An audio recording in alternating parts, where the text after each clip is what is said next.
Well, a scathing new report out today tied to the first assassination attempt on former President Trump, revealing sweeping failures by the Secret Service. The interim bipartisan Senate report released this morning finds that the agency failed to clearly lay out security plans and lacked communication with local law enforcement. Among the failures, the special agent in charge did not have a working radio. Secret Service did not have enough manpower, and a counter sniper had an obstructed view of that roof. NewsNation's Joe Connell, diving deeper into the report, is live in D.C. Joe, these failures are reportedly just the tip of the iceberg.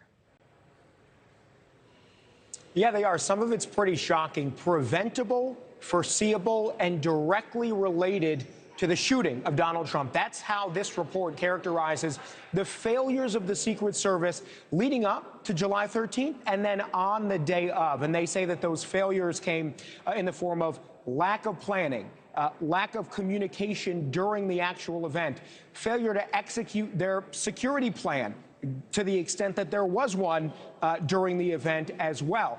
There are points in this report that show that the Secret Service never actually directed local law enforcement on how to secure the building that Thomas Crooks, this would-be assassin, eventually climbed up. They just told the locals there, you got to do it. There's other talk in this report, pictures that we have never seen before, emails that we've never seen before, where you have local law enforcement officers actually taking pictures of Thomas Crooks himself. They recognized him as a potential threat some 30 minutes before the shooting actually happened. And they were texting and emailing rather than getting on the radio and communicating, because we know Secret Service and local law enforcement were on different frequencies.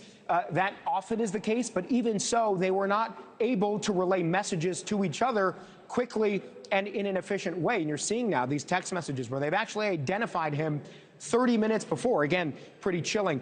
One moment that stuck out to me a lot in this report was an interview that the committee did with the Secret Service sniper team leader. This team leader actually saw local law enforcement running toward the building where Thomas Crooks was on top of with a gun moments before he actually opened fire. These local officers had their guns in their hands or on their hands as they were running. And in that moment, the sniper team leader for the Secret Service never made the decision to pull Donald Trump off the stage. And I want to play a little bit, or show a little bit rather, of this interview here. The question, so why not in that moment send a signal or radio call saying, don't let Donald Trump on stage? Answer, at the time, we didn't know what we were working with. Could have been a medical situation, potentially a man with a gun. Next question, did the thought even cross your mind? You should inform someone to keep Trump from going on stage. Answer, the thought did not cross my mind.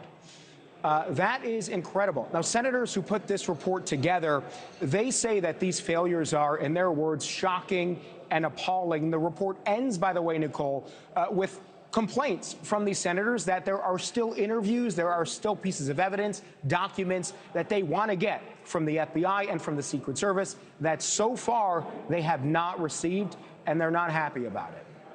Yeah, not happy about it. So Joe, at the start of this, we talked about the counter sniper's obstructed view. This report also talks about taking down the gunman. What are the new details on that?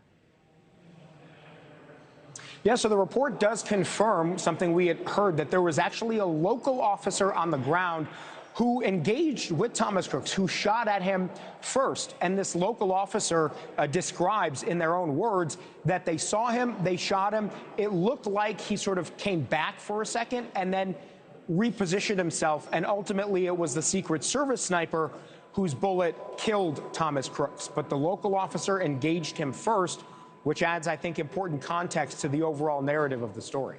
Absolutely. All right. Joe Connell live for us there in Washington. Thank you. Thanks for watching. Go to joinnn.com to find News Nation on your screen. And don't forget to click the red subscribe button below to get more of News Nation's fact-driven, unbiased coverage.